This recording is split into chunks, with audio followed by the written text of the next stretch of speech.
이거 당장 안 풀어? 우리 어머니 몸에 손대면 니들 다 죽여버릴 거야.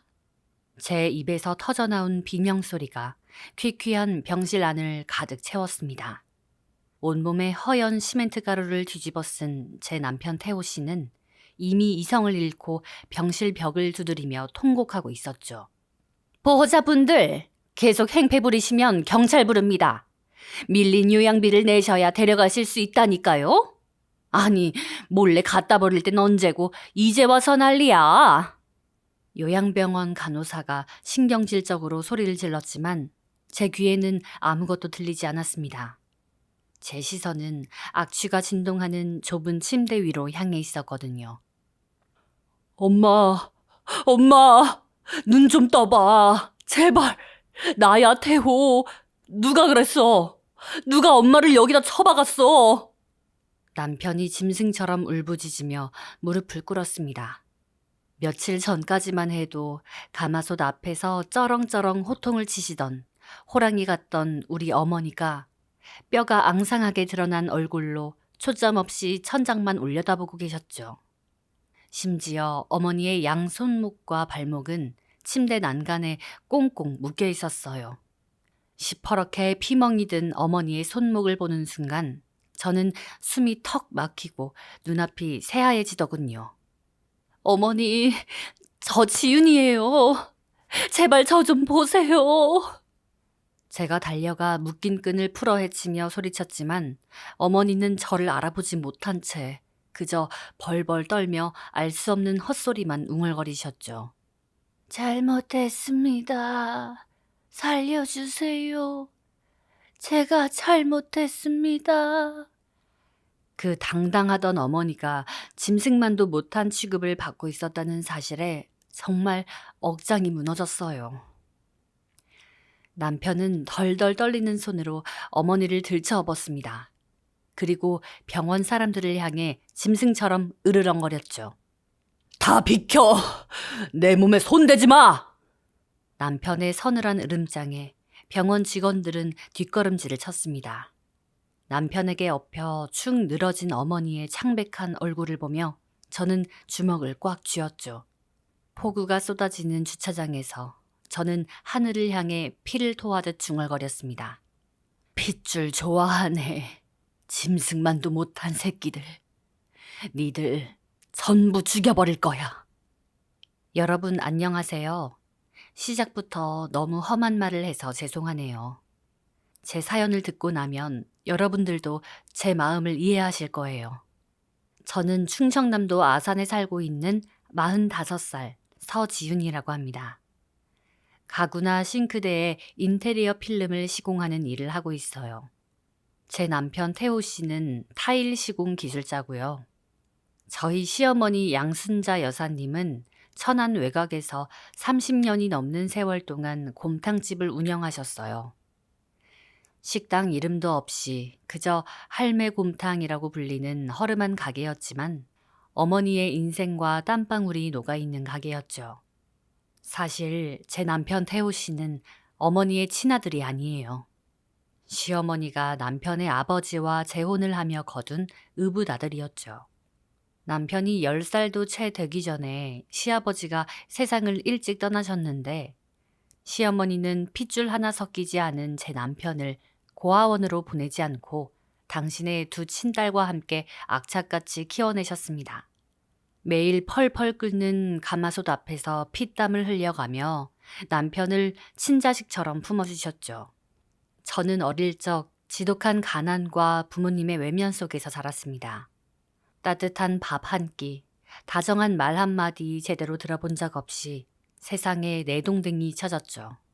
그래서 늘 가족의 정에 굶주려 있었고 사람의 온기라는 게 어떤 건지조차 모르고 살았어요. 그런 제가 남편과 결혼하겠다고 시어머니의 곰탕집을 찾아갔던 날이 어제 일처럼 선명하네요. 어머니는 번듯한 직장도 없고 내세울 부모도 없는 저를 보시고는 그 흔한 호구조사 한 번 하지 않으셨어요. 그저 말없이 뚝배기에 뽀얀 곰탕을 한가득 퍼서는 제 앞에 툭 내려놓으셨죠. 아가, 뭐여? 식기 전에 퍼뜩 들어. 고기 많이 넣었으니께. 투박하고 거친 충청도 사투리였지만 그 곰탕 한 그릇에서 피어오르는 하얀 김을 보며 저는 난생 처음으로 엄마의 냄새라는 걸 맡았습니다. 국물을 한 숟갈 떠넘기는데 목구멍이 뜨거워지면서 왈칵 눈물이 쏟아지더라고요. 남편 태호 씨 역시 저와 똑같은 마음이었죠. 새어머니가 자신을 친자식처럼 거두어준 것에 대해 깊은 감사와 책임감을 항상 품고 살았거든요. 그래서 저희 부부의 아침은 남들보다 훨씬 이르게 그리고 뜨겁게 시작되곤 했습니다. 저희가 사는 아산에서 천안 곰탕집까지는 제법 거리가 있었지만 저는 현장으로 출근하기 전 새벽마다 시어머니의 식당으로 향했습니다. 새벽 5시, 세상이 아직 캄캄할 때에도 어머니의 곰탕집 주방은 어김없이 불이 켜져 있었어요. 문을 열고 들어가면 후끈한 열기와 함께 진한 고기 누린내가 확 끼쳐왔죠. 시어머니는 커다란 가마솥 앞에 서서 펄펄 끓는 국물을 휘젓고 계셨습니다. 어머니, 저 왔어요. 오늘은 좀 어떠셔? 무릎은 안 아프시고? 제가 주방으로 들어가 앞치마를 두르며 물으면 어머니는 늘 퉁명스럽게 대꾸하셨죠. 아이고, 연병하네. 썩을 년 새벽바람 맞고 뭐 한다고 또 기어왔어? 너 하는 일도 뼈가 빠질 것인디 잠이나 푹 잘 것이지. 에잉, 비켜라. 거치적거린다. 입은 거칠고 목소리는 크셨지만 그 모습 뒤에 숨겨진 깊은 다정함을 저는 누구보다 잘 알고 있었습니다. 가마솥 앞에서 땀을 뻘뻘 흘리며 국자를 휘젓던 어머니는 항상 오른쪽 어깨를 주먹으로 2번 툭툭 치시고는 손목을 위아래로 가볍게 2번 터셨어요. 수십 년 동안 무거운 솥단지를 다루면서 생긴 일종의 버릇이었죠. 그 모습을 볼 때마다 저는 속으로 가슴이 찡해지곤 했습니다. 솥이 펄펄 끓기 시작하면 어머니는 가마솥 바닥에 가라앉아 있는 야들야들한 고기 한 점을 쓱 건져 올리셨습니다.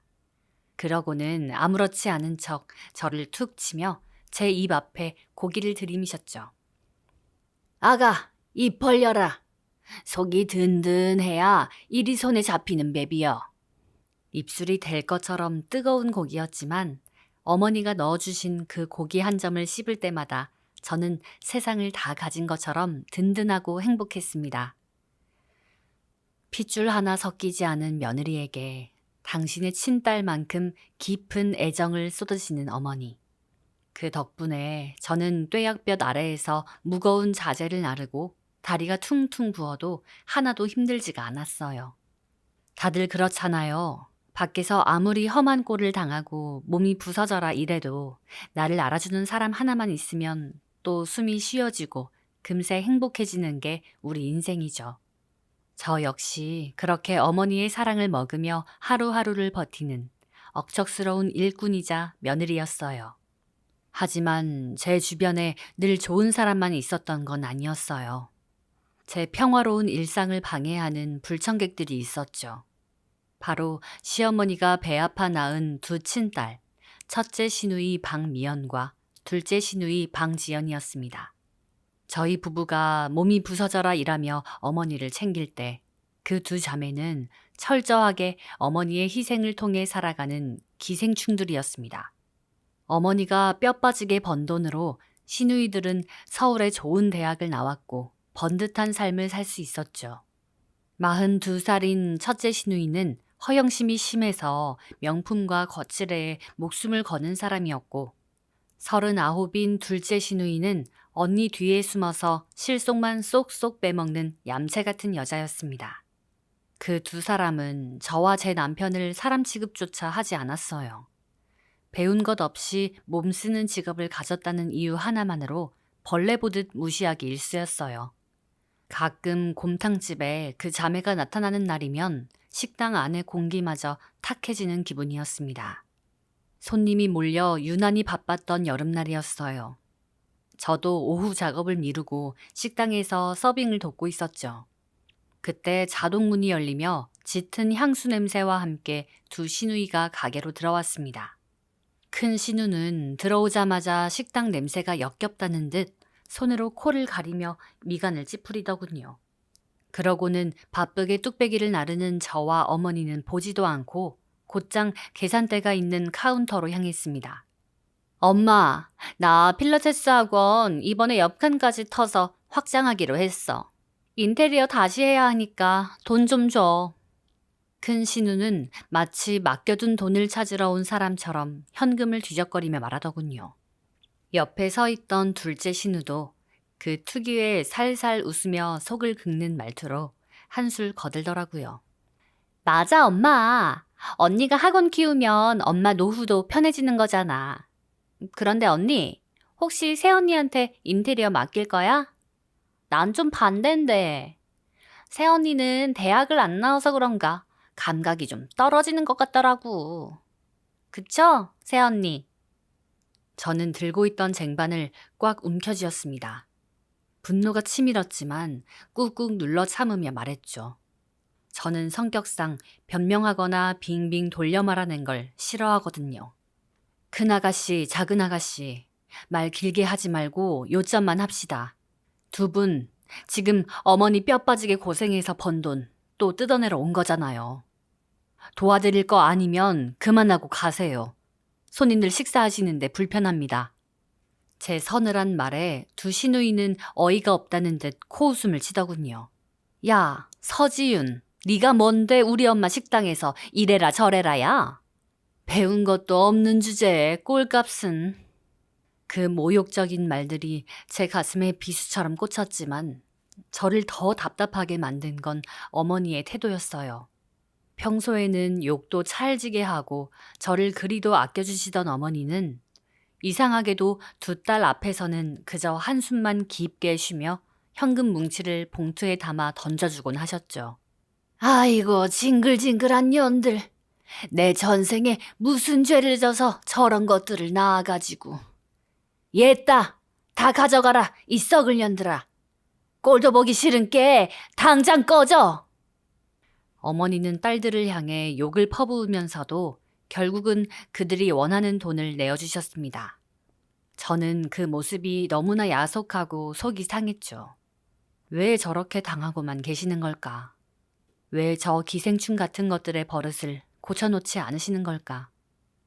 아마도 혼자 몸으로 험한 장사를 하며 딸들을 제대로 챙기지 못했다는 그 죄책감 때문이었을지도 모르겠습니다. 그런 모욕을 겪은 날이면 저는 종종 남편 태호 씨의 뒷모습을 보며 위안을 얻곤 했습니다. 혹시 타일 시공이라는 일이 어떤 일인지 아세요? 보기엔 별거 아닌 것 같아도 무거운 타일을 수백 장씩 나르고 붙이는 지독한 육체노동이에요. 늦은 밤 녹초가 되어 퇴근한 남편은 언제나 욕실로 들어가 가장 먼저 손부터 씻었습니다. 타일 시멘트와 각종 접착제로 엉망이 된 손은 일반 비누로는 절대 지워지지가 않거든요. 그날 밤도 남편은 늘 쓰던 비누를 꺼내들었습니다. 손톱 밑과 굳은 살 사이사이에 박힌 때를 벗겨내기 위해 남편은 10분이 넘도록 박박 손을 문지르고 또 문질렀습니다. 문틈 사이로 남편의 그 구분등을 바라보고 있노라면 제 가슴은 묘한 안정감과 함께 남편을 향한 연민이 솟구치곤 했죠. 한참을 묵묵히 손을 씻던 남편이 수건으로 얼굴을 닦으며 혼잣말처럼 조용히 읊조리더군요. 지윤아, 나 걷어준 우리 어머니한테 내가 무슨 일이 있어도 진짜 자식 노릇할 거야. 그 못돼 먹은 년들이 어머니 피 빨아먹는 거 더는 못 보겠어.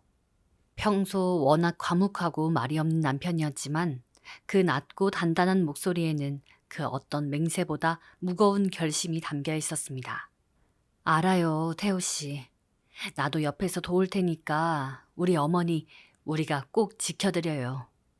저는 남편의 거친 손을 꼭 잡았습니다.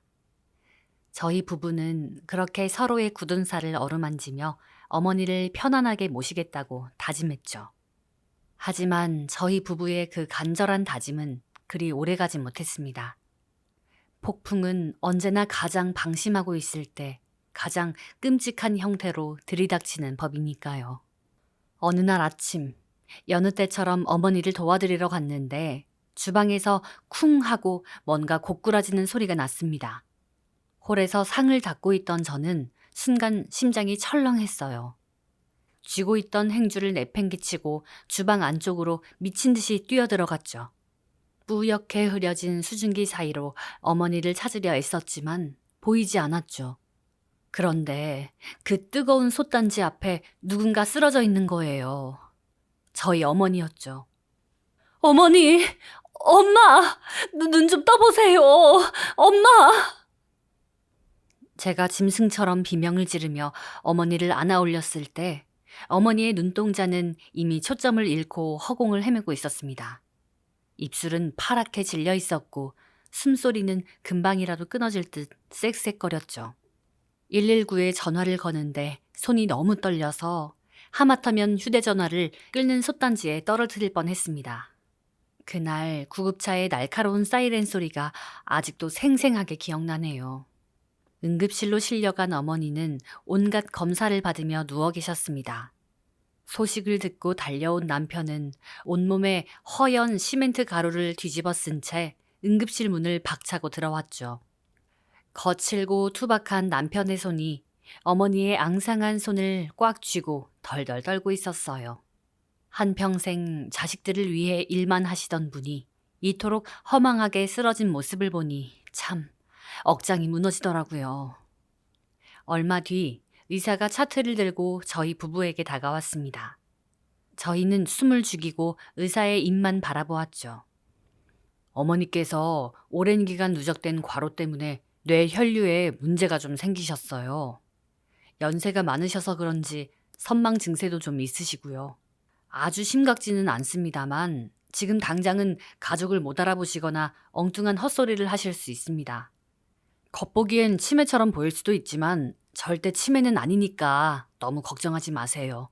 충분히 안정을 취하고 치료받으면 천천히 회복하실 겁니다. 일시적인 증상이라는 의사의 말에 저와 남편은 다리에 힘이 풀려 주저앉을 뻔했습니다. 천만 다행이었죠. 푹 쉬시면 돌아오실 수 있다는 그 말이 어찌나 감사하던지. 남편은 의사의 손을 부여잡고 연신 고개를 숙였습니다.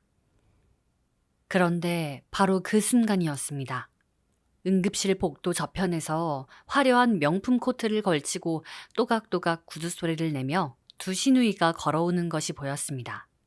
그들은 병원에 도착하자마자 어머니의 상태를 걱정하기는커녕 코를 찌르는 소독약 냄새가 역겹다는 듯 미간부터 팍 찌푸렸습니다. 의사 선생님, 우리 엄마 왜 저래요? 눈을 이상하게 뜨고 헛소리를 하잖아요. 큰 신우 미연이가 새침한 목소리로 묻자 의사는 방금 저희에게 했던 설명을 똑같이 반복해 주었습니다. 일시적인 선망이며 치매처럼 보일 수 있으나 회복이 가능하다고 아주 분명히 강조했죠. 하지만 두 시누이의 귀에는 오직 한 단어만이 꽂힌 것 같았습니다. 치매? 헐, 치매래. 지연아, 들었니? 엄마가 치매란다. 큰 신우는 의사의 뒷말은 듣지도 않고 기겁하며 물러섰습니다. 작은 신우 역시 얼굴이 하얗게 질려서는 침대에 누워 계신 어머니를 마치 전염병 환자를 보듯 멀찍이 떨어져서 바라보더군요. 아가씨들, 선생님 말씀 못 들었어요? 치매가 아니라 일시적인 거라고 하잖아요. 푹 쉬면. 제가 답답한 마음에 나서서 설명하려 했지만 큰 신우가 날카로운 목소리로 제 말을 싹둑 잘랐습니다. 야, 네가 의사야? 헛소리하고 사람 못 알아보면 그게 치매지 뭐야? 아휴, 진짜 내가 속상해서 못 살아. 안 그래도 쓸 거 산더미인데 하필 엄마는 지금 저러신데? 지연이 너도 다음 주에 일본 간다며? 그거 취소해야겠다. 그들은 어머니가 쓰러졌는데도 오로지 자신들의 스케줄과 체면만을 계산하고 있었습니다.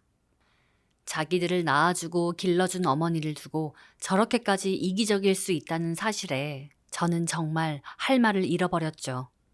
그날 저녁, 시누이들은 병실 구석에서 지들끼리 한참을 쑥덕거리더니 뭔가 결심한 듯 눈을 희번득거리며 저희에게 다가오더군요. 새언니, 오빠, 내일도 일 나가야 하는 거 아니야? 노가다 하루 공치면 타격이 크다며. 병원 간병은 나랑 지연이가 교대로 할 테니까 그냥 들어가. 에이그, 어쩌겠어. 미우나 고우나 우리 엄만데 딸들이 돌봐야지. 평소에는 국밥집 근처에도 오지 않던 것들이 웬일로 간병을 자처하고 나서더라고요. 그때는 몰랐습니다. 그것들이 설마 그렇게까지 끔찍한 일을 저지를 거라고는요. 저는 다음 날부터 3일짜리 지방 출장이 잡혀 있었습니다.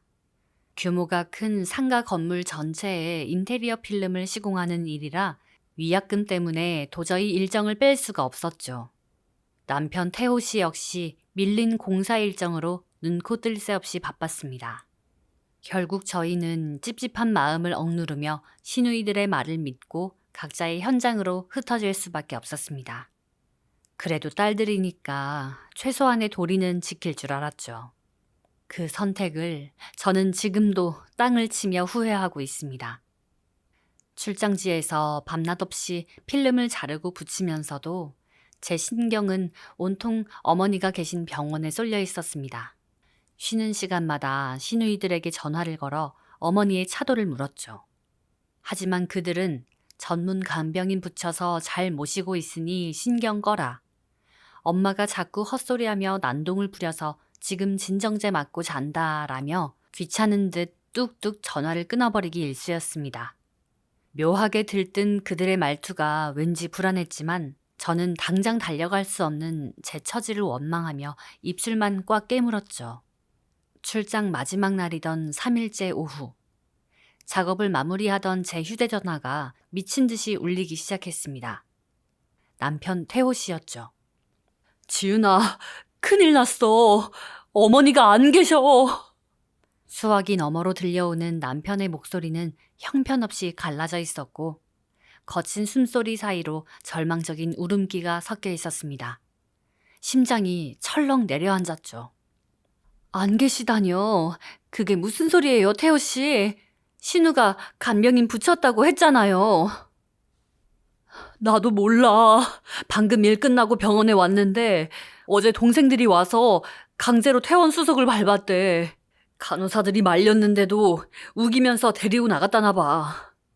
걔네들한테 전화를 해봤는데 둘 다 내 번호를 차단했어. 이 미친년들이 어머니를 어디로 빼돌린 것 같아. 남편의 절규에 저는 머릿속이 하얘졌죠. 몸도 성치 않은 노인을 친딸들이 강제로 퇴원시켜 잠적해버렸다는 사실이 도무지 이해되지 않았습니다. 저는 즉시 짐을 싸서 천안으로 달려갔죠. 그날은 하필 앞이 보이지 않을 정도로 거센 폭우가 쏟아지던 날이었습니다. 빗길을 뚫고 천안에 도착한 저는 뜬 눈으로 밤을 새우며 백방으로 수소문하기 시작했어요. 경찰에 실종 신고를 하려 했지만 친딸들이 데려간 거라 당장 수사에 나서기 어렵다는 답변만 돌아왔죠. 그러다 기적처럼 단서 하나를 발견했습니다. 시누이들이 어머니를 이동시킬 때 불렀던 사설 구급차 업체의 영수증이 어머니가 계시던 병실 쓰레기통에 버려져 있었던 겁니다. 당장 전화를 걸어 우리 어머니를 어디로 모셨는지 주소를 물었죠.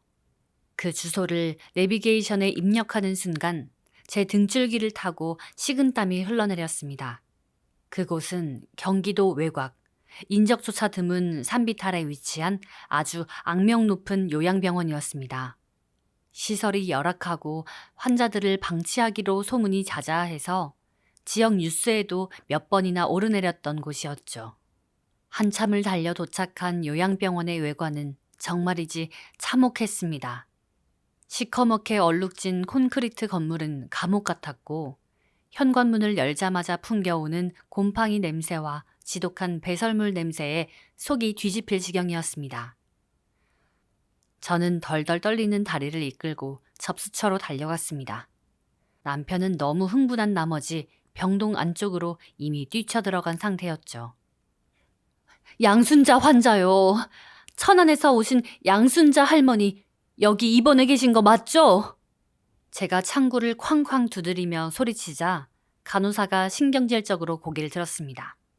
그녀는 제 몰골을 위아래로 훑어보더니 셔츠를 뒤적거리고는 코웃음을 치며 말했습니다. 아, 그 어제 딸들이 모시고 온 치매 할머니? 보호자세요? 마침 잘 오셨네. 그 여자들이 글쎄 이번 수속만 밟아놓고 요양비도 안 내고 가버렸지 뭐예요? 전화도 안 받고 말이야. 그렇잖아도 보호자들 찾던 중이에요. 그러더니 그녀는 카운터 아래에서 검은 비닐봉지 하나를 꺼내 제 발밑으로 툭 던졌습니다. 요양비는 달에 320만 원입니다. 병원 계좌로 입금하시면 돼요. 저는 떨리는 손으로 비닐봉지를 열었죠.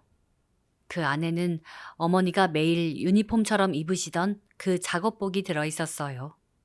주인 잃은 작업복을 보는데 제 마음이 다 서러울 지경이었죠. 자기 엄마가 평생 입던 작업복을 쓰레기처럼 버려두고 가다니. 그것들은 정말 사람이 아니었습니다. 그런데 어머니의 작업복 옆에 작은 종이뭉치 하나가 구겨져 있었어요. 저는 덜덜 떨리는 손으로 그 종이를 펼쳐보았습니다. 부동산 매매 계약서. 빗물에 젖어 번져가는 글씨를 하나하나 읽어내려가던 저는 그 자리에 선 채로 숨이 멎는 줄 알았습니다. 어머니의 곰탕집 주소가 적혀 있었고 매도인 란에는 양순자라는 이름과 함께 어머니의 인감도장이 선명하게 찍혀 있었습니다. 매매 대금은 시세보다 턱없이 싼 헐값이었죠. 그제야 모든 퍼즐이 맞춰졌습니다. 왜 시누이들이 갑자기 간병을 자처했는지, 왜 의사의 경고를 무시하고 어머니를 치매 환자로 몰아갔는지, 이 짐승만도 못한 것들은 어머니가 선망 증세로 정신이 오락가락하는 틈을 타 어머니의 집에서 인감도장과 집문서를 훔쳐낸 거예요. 그리고는 어머니의 인생이 담긴 그 소중한 곰탕집을 헐값에 팔아치운 거죠. 그 사실을 숨기려고 어머니를 그 싸구려 요양병원에 강제로 입원시켜버린 겁니다. 자신들의 화려한 인생에 걸림돌이 될까봐 친어미를 산채로 시궁창에 버린 거죠. 저는 너무 화가 나서 온몸에 전기가 통하는 기분이었어요. 그것들이 내 눈앞에 나타나면 정말 죽여버릴지도 모른다는 무서운 생각까지 들더라고요. 핏줄? 가족? 지랄하네. 이 짐승만도 못한 년들. 니들 진짜 실수한 거야.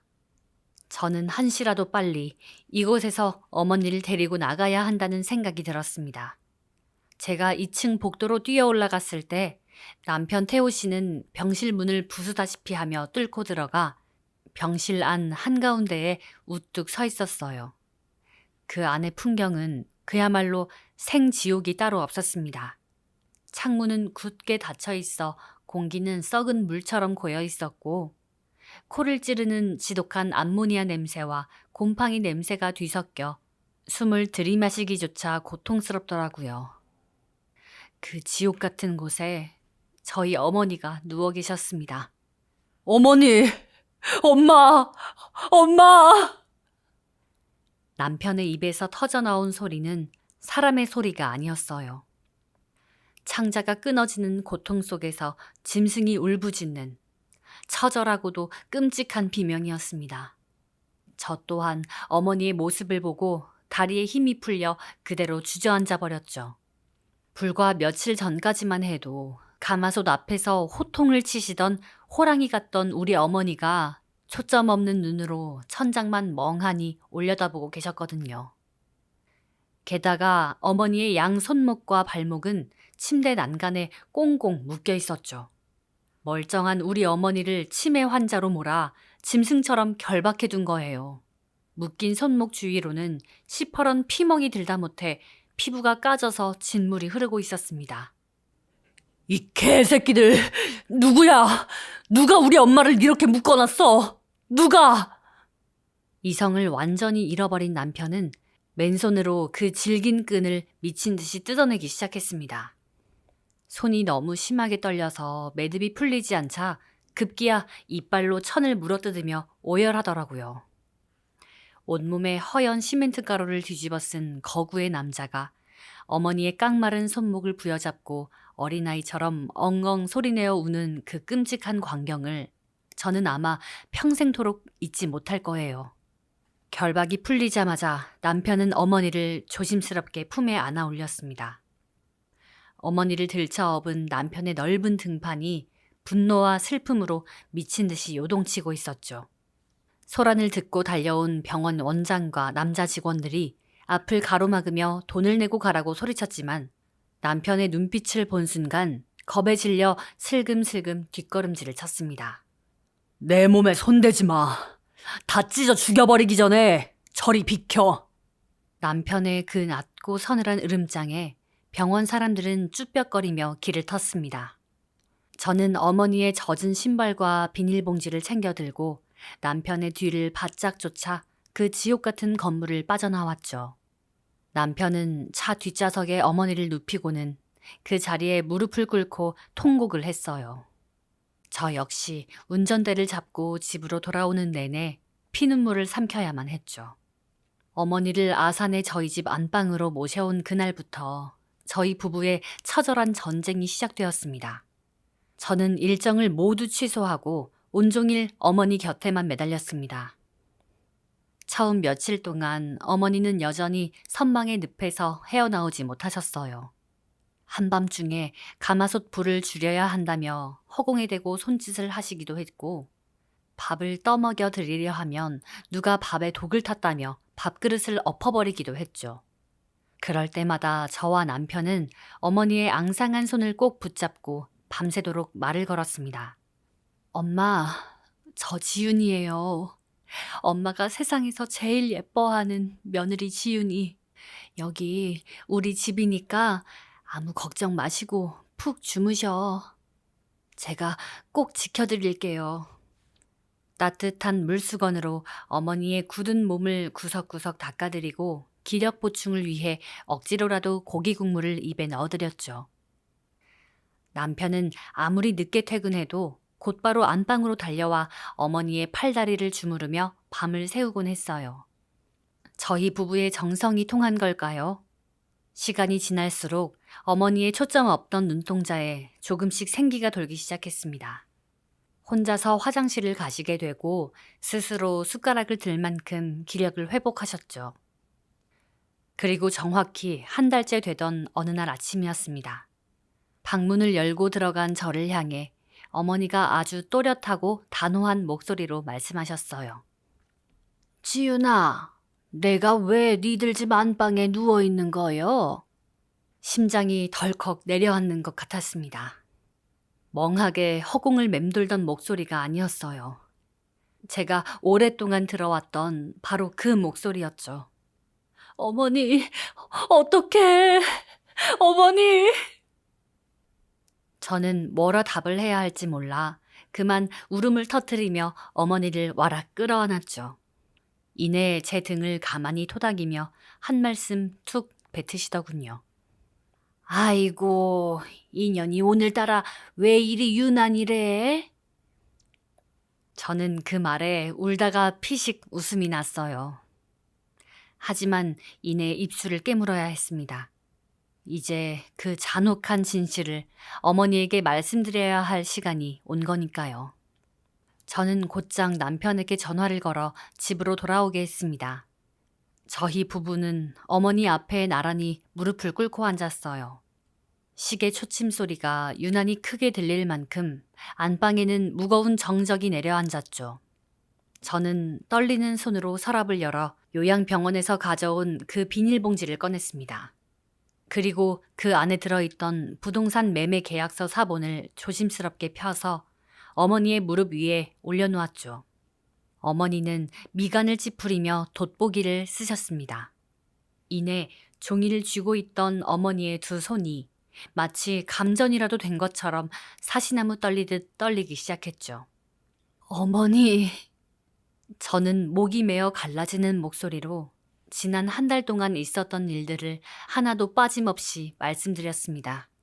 신우들이 어머니를 치매 환자로 몰아 강제로 퇴원시킨 일, 집에서 몰래 인감도장을 훔쳐내어 곰탕집을 헐값에 팔아넘긴 일, 그리고 그 돈을 챙겨 달아나면서 어머니를 요양병원에 버려두고 갔다는 그 끔찍한 진실을 말이에요. 이야기를 듣는 내내 어머니는 아무 말씀도 하지 않으셨습니다. 그저 멍한 얼굴로 계약서 사본만 뚫어져라 내려다보셨죠. 차라리 화를 내거나 욕을 하셨다면 덜 무서웠을 텐데 아무 말씀이 없으시니 오히려 더 속이 타들어가더라고요. 얼마의 시간이 흘렀을까요? 갑자기 컥 하는 기괴한 소리와 함께 어머니의 입에서 짐승의 울음소리 같은 통곡이 터져나왔습니다. 아이고, 아이고, 내가 미쳤지. 내가 미쳤어. 내 배 아파 낳은 새끼들이라고 그 독사 같은 년들을 평생 치마폭에 감싸고 돌았더니 그것들이 나를 똥통에 버려두고 내 가게를 홀랑 팔아먹어? 이런 썩어 자빠질 년들, 천벌을 받을 년들! 어머니는 피를 토하듯 오열하며 자신의 가슴을 미친 듯이 내리치기 시작하셨습니다. 어찌나 세게 내리치시는지 저와 남편이 양쪽에서 끌어안고 뜯어 말려야 할 정도였어요. 뜨거운 솥단지 앞에서 평생을 뼈가 녹아내리도록 일하며 뒷바라지했던 친딸들에게 한낱 쓰레기처럼 버려졌다는 그 끔찍한 배신감이 어머니의 이성을 무너뜨리고 있었습니다. 이거 놔라, 놔! 당장 그년들 잡아와서 내 손으로 찢어 죽일 거요. 내 손으로 호적을 파버릴 거요. 어머니의 한 맺힌 포효에 저희 부부도 결국 엉엉 소리내어 울어버렸습니다. 불쌍한 우리 어머니.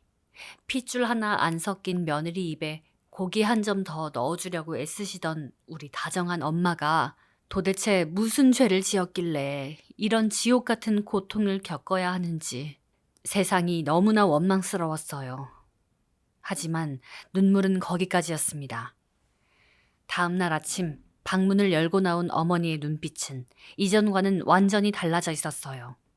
슬픔이나 절망은 온데간데 없고 마치 서리가 내린 것처럼 차갑고 서늘한 분노만이 두 눈에 번뜩이고 있었죠. 며칠 뒤 건강을 완전히 회복한 어머니는 곱게 화장을 하고 가장 좋은 옷을 차려입은 다음 저희 부부를 부르셨습니다.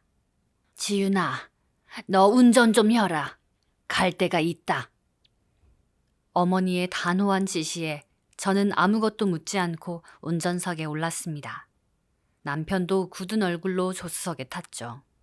어머니가 찍어준 목적지는 천안이 아니라 최근에 개발된 신도시였어요. 가는 길에 시내에 들러 단정한 인상의 중년 남자 한 분을 더 태웠습니다. 어머니가 오랫동안 거래해온 법무 대리인이라더군요. 저는 속으로 어머니가 드디어 칼을 빼들고 딸들한테 법적 절차를 밟으시나 보다라고 생각했죠. 차가 신도시 중심가로 진입하자 으리으리한 고층 상가 건물들이 눈에 들어오기 시작했습니다.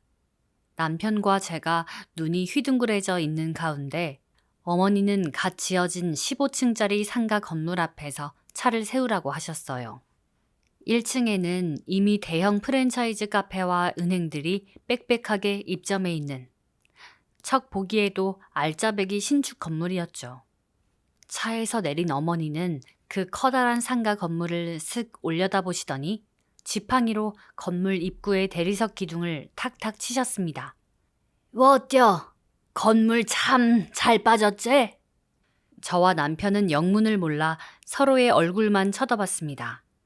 네, 어머니, 엄청 크고 좋은 건물이네요. 그런데 여긴 왜 오자고 하신 거예요? 제 질문에 어머니는 뒤따라 내린 세무사에게 눈짓을 하셨습니다. 그러자 세무사가 묵직한 서류 가방에서 두꺼운 결제 서류 뭉치를 꺼내 남편과 제 앞으로 쓱 내밀더군요.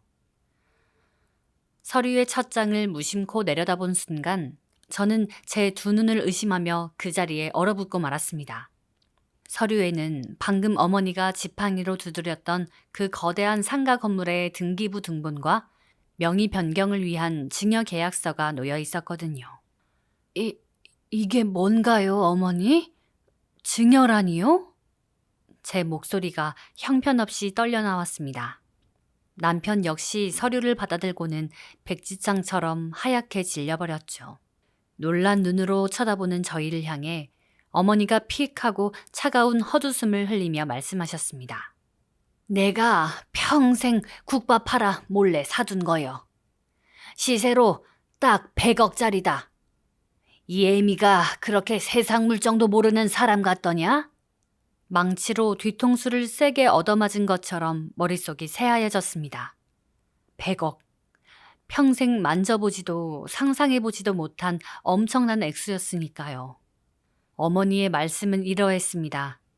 어머니는 두 딸들이 자신의 돈을 호시탐탐 노리고 있다는 걸 아주 오래전부터 알고 계셨대요. 그래서 딸들이 식당 카운터에서 푼돈을 훔쳐가거나 학원 차린다고 수천만 원을 뜯어갈 때 일부러 속아주는 척하며 욕만 하고 내버려 두셨다는 거예요. 진짜 큰 돈을 숨기기 위해서 말이죠.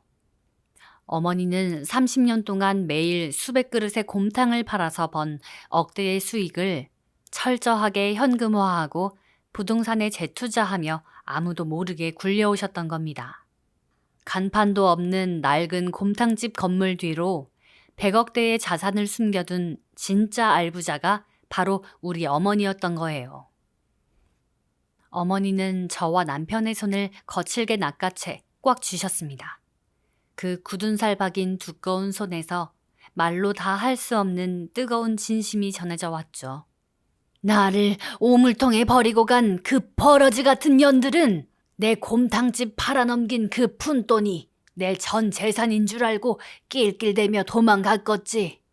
변호사 시켜서 그년들 상대로 이미 다 걸어놨다.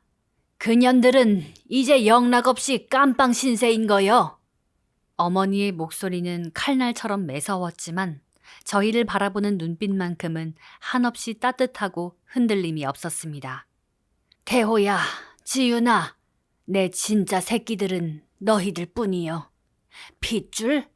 내 살아보니 그딴 거 다 소용없다. 똥물 뒤집어 쓴 나를 업고 나온 내 아들. 밤새워 내 똥오줌 받아낸 내 며느리가 내 진짜 핏줄이요.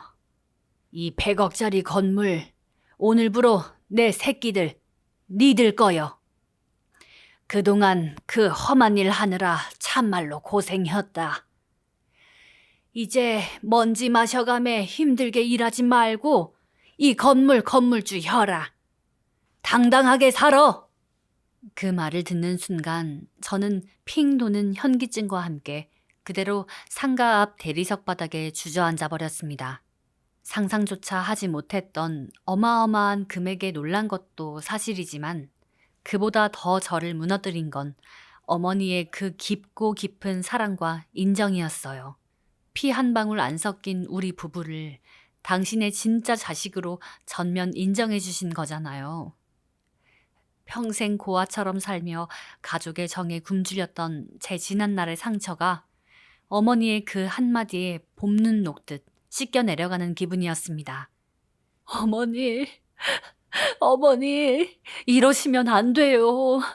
이건 어머니 피땀으로 일군 거잖아요. 저희가 어떻게 이걸 받아요? 제가 어머니의 다리를 끌어안고 엉엉 소리내어 울자 곁에 서 있던 남편 태호 씨도 굵은 눈물을 뚝뚝 흘리며 어머니의 어깨를 꽉 끌어안았습니다. 지나가는 사람들이 쳐다보든 말든 저희 세 식구는 그 화려한 신도시 길바닥에서 서로를 부둥켜 안고 한참 동안 감격의 눈물을 쏟아냈습니다. 그동안 겪었던 서름과 분노가 어머니의 커다란 사랑으로 돌아온 기적 같은 순간이었죠. 그때가 벌써 2년 전이네요. 아직도 그때를 생각하면 가슴이 뛰면서 울컥하곤 해요. 여러분, 한 가지 궁금하시죠? 그 염치 없는 시누이들이 과연 그 꼴을 그냥 보고 있었을지 말이에요.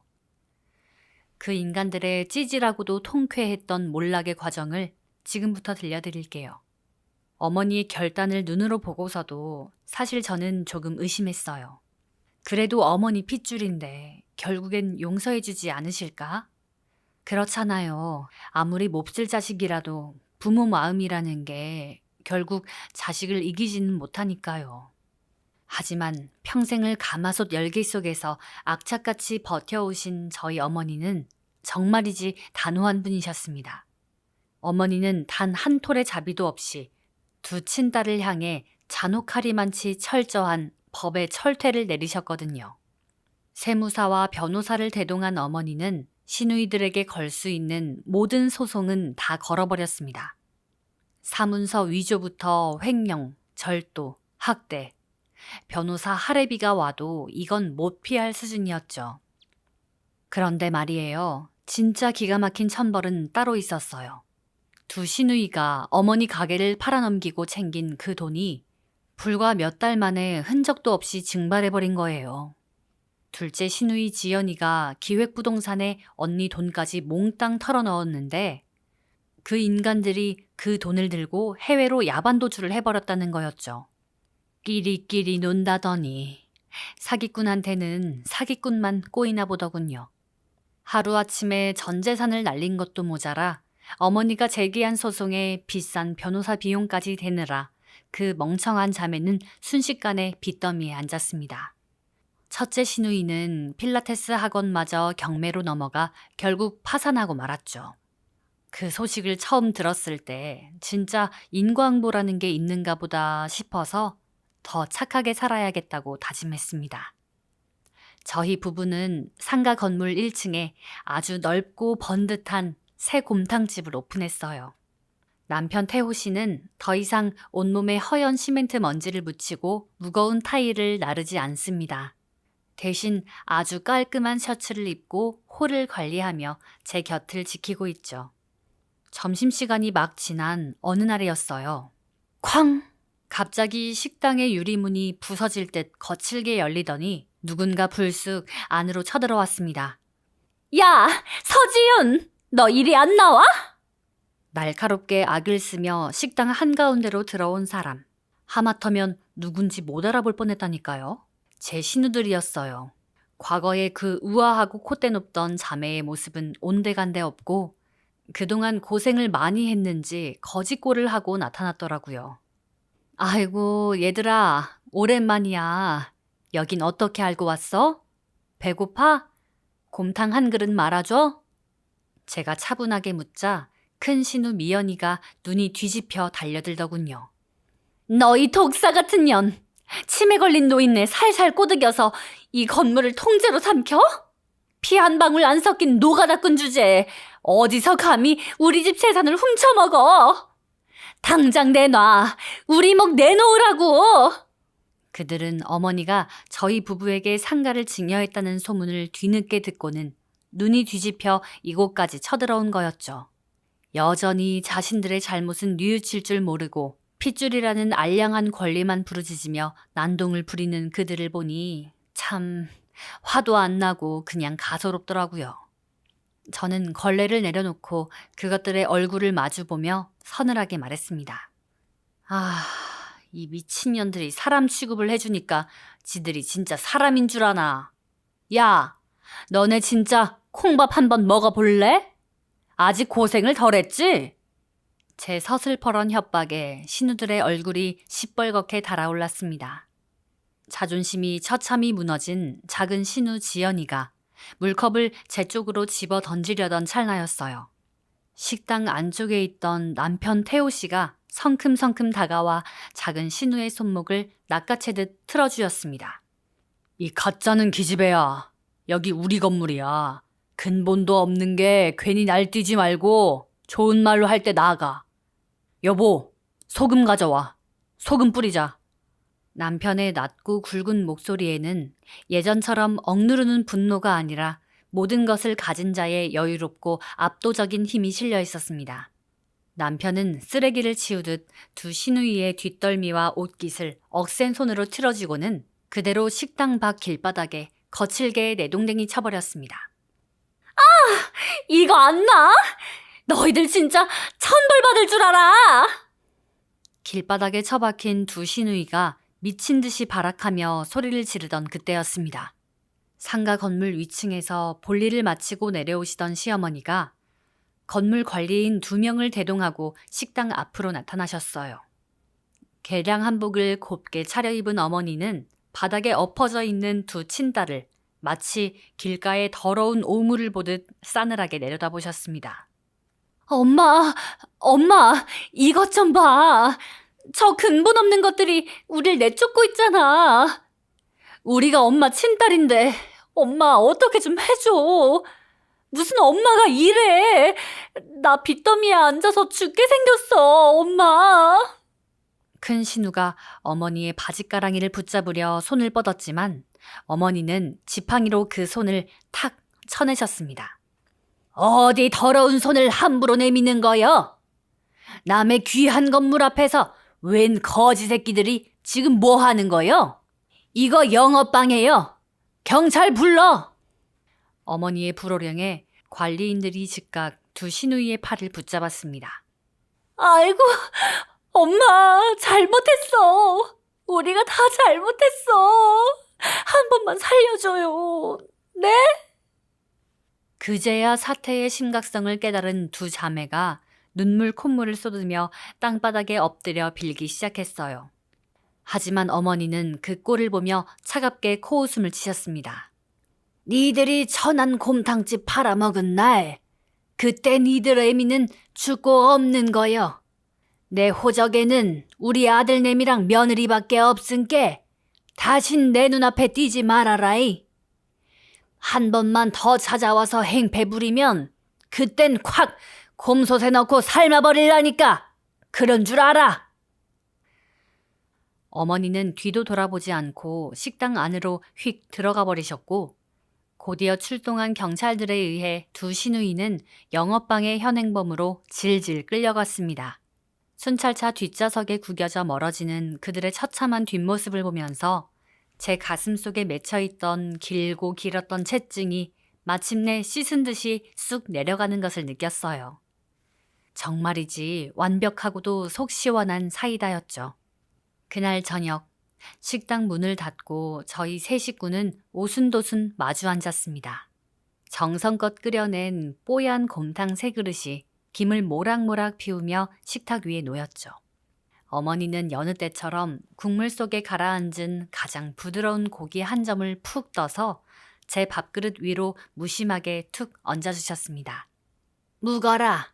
며느리가 든든해야 우리 집안이 평안한 거여. 그 투박한 목소리에 저와 남편은 눈을 마주보며 빙그레 웃음을 터뜨렸습니다.